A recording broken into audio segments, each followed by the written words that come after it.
is Jessica from the Retro Farmhouse. If you're new here, please consider liking some of my videos. If you haven't subscribed yet, hit that subscribe button so you know when I'm uploading some of my new videos.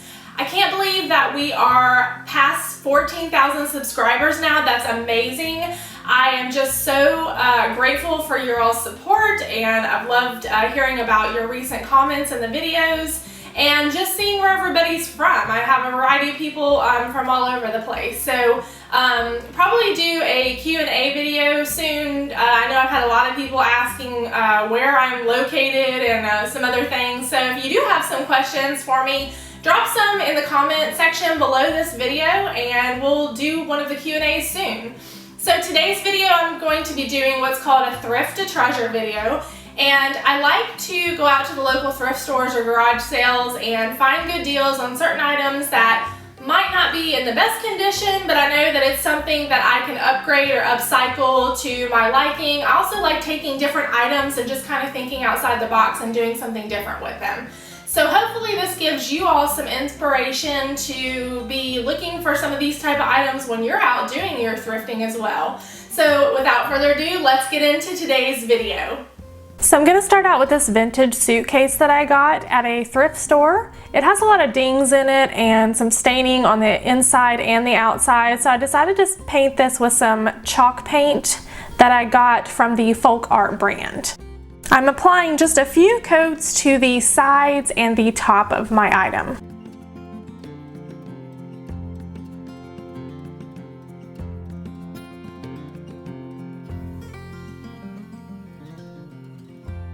So I've applied a couple coats to this item, but I'm not really liking how some of the roughness is on top, which might be due to some of the brushes that I use, which I'm definitely going to be upgrading to some better paint brushes for certain furniture work and that sort of thing. So what I'm going to do is I'm just going to take more of a fine grit sanding block, and I'm just going to sand that down a little bit and probably apply another paint layer.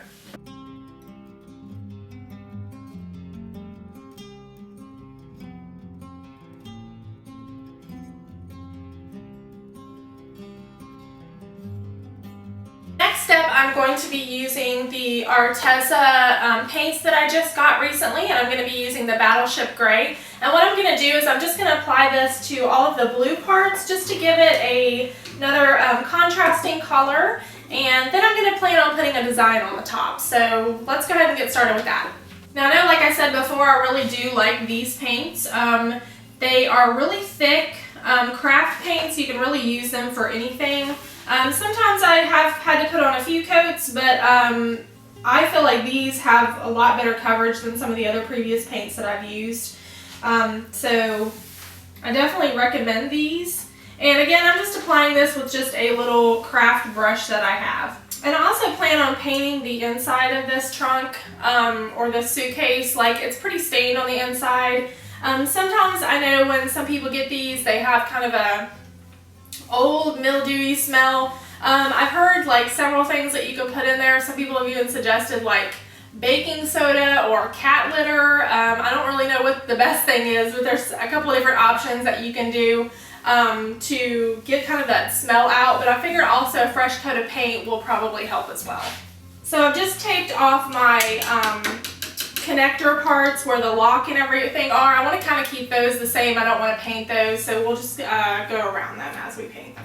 So I'm definitely trying to do something different with this video and being more on camera and talking. I'm used to more doing the voiceovers. I used to do, if you've ever read my my description in my box, I do a lot of community theater. I've done theater and been on stage for a long time just as an extra hobby that I do.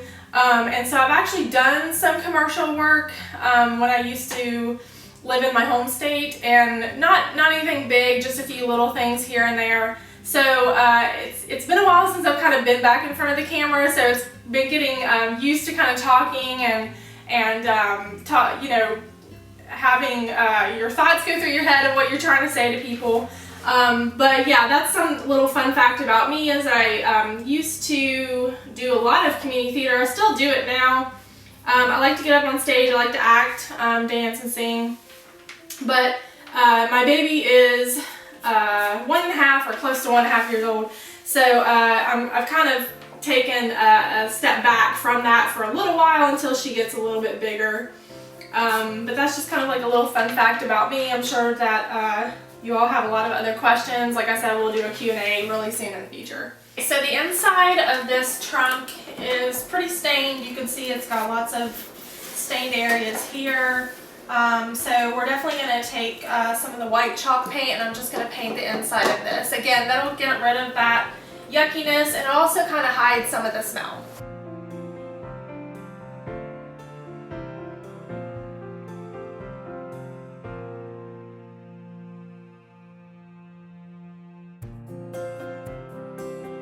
Another good tip I like to use is that if you are waiting for your paints to dry in between the coats, put them in a big Ziploc bag. Or also you can wrap them up with the cellophane or whatever, cling wrap or whatever it's called. You can wrap your brushes with that. Some people even do that and then put them in the freezer. Just anything like this helps to keep from your brushes drying out in between letting your coats dry. So the design that I'm going to start with on this piece is I basically just want to do a simple grain sack stripe. So this is fairly easy to do. Usually a general one is a thicker stripe in the middle with two smaller stripes on the outsides. You can really do anything that you want here with a couple different stripes, but this is basically where I'm starting with. So I've taken my painter's tape and I've measured the width on each side to kind of know where it needs to fit. And I've just applied this down, and we're going to paint our stripe with the same gray color, Battleship Gray that we used from ARTEZA. Also, don't forget, if y'all liked some of the paints that I used from ARTEZA, we have a code down below in the description box for 10% off right now, which is good until the beginning of October.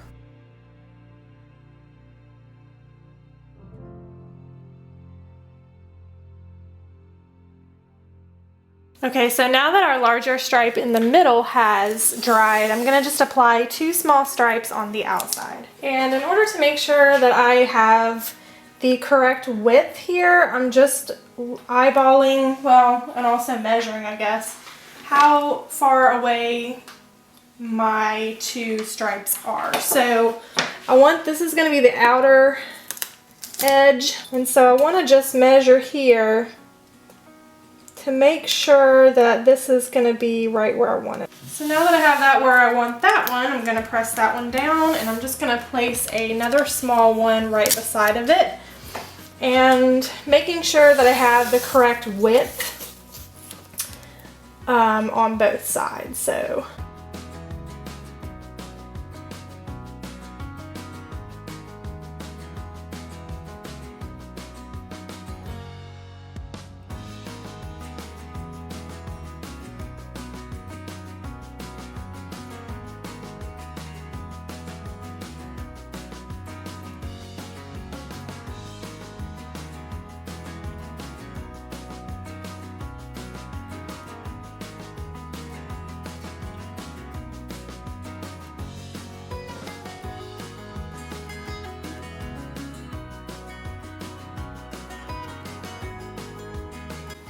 So for the base of this project, I'm actually going to use this little fold out that you use when you put your luggage in a hotel room or wherever. I was actually gifted this item from a family member who was getting rid of a lot of things.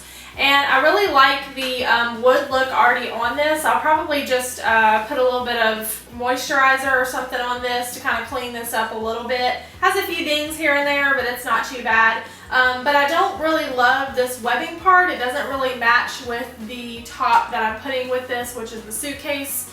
So what I'm going to do is I have this old men's shirt that I got from a thrift store at some time. It was probably a couple dollars.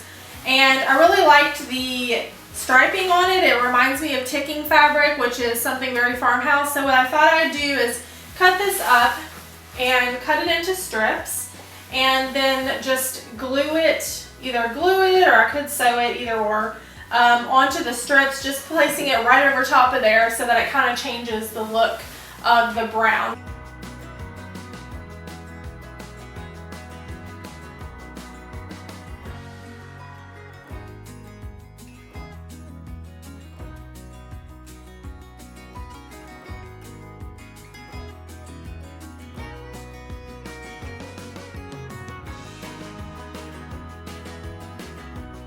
So now I'm just going to take one of my edge pieces and I'm just going to fold this over just a little bit, and I'm going to start ironing this just so that it kind of creates a little nicer edge on the side.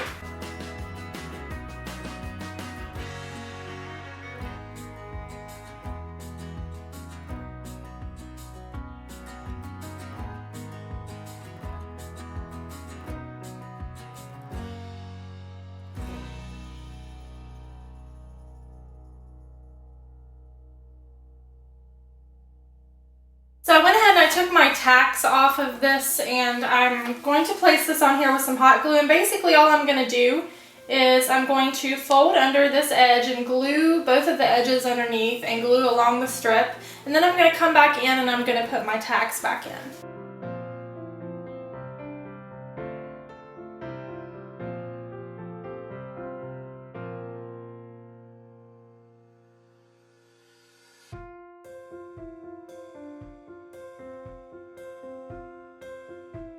Okay guys, hopefully you can see this pretty decent. The lighting will cooperate.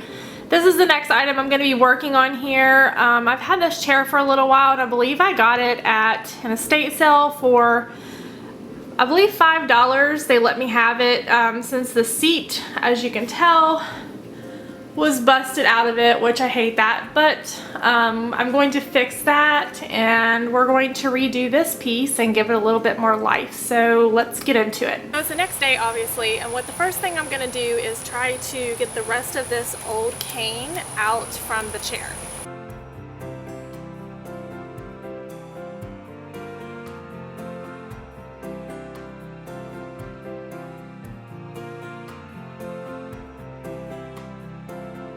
I went ahead and sprayed my chair with a couple coats of the Rust-Oleum chalk paint in aged gray. Next, I've made a pattern piece out of a piece of paper, and I'm just going to make a cushion from the leftover fabric that I have of the men's shirt.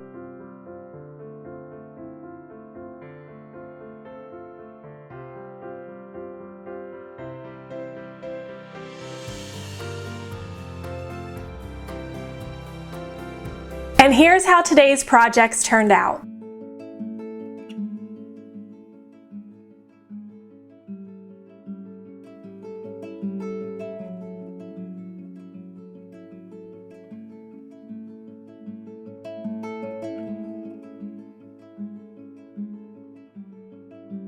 I'm definitely going to be using these items in my home. The chair I'm going to be using for my dining room table, and the side table I'm going to be using as a side piece in my spare bedroom.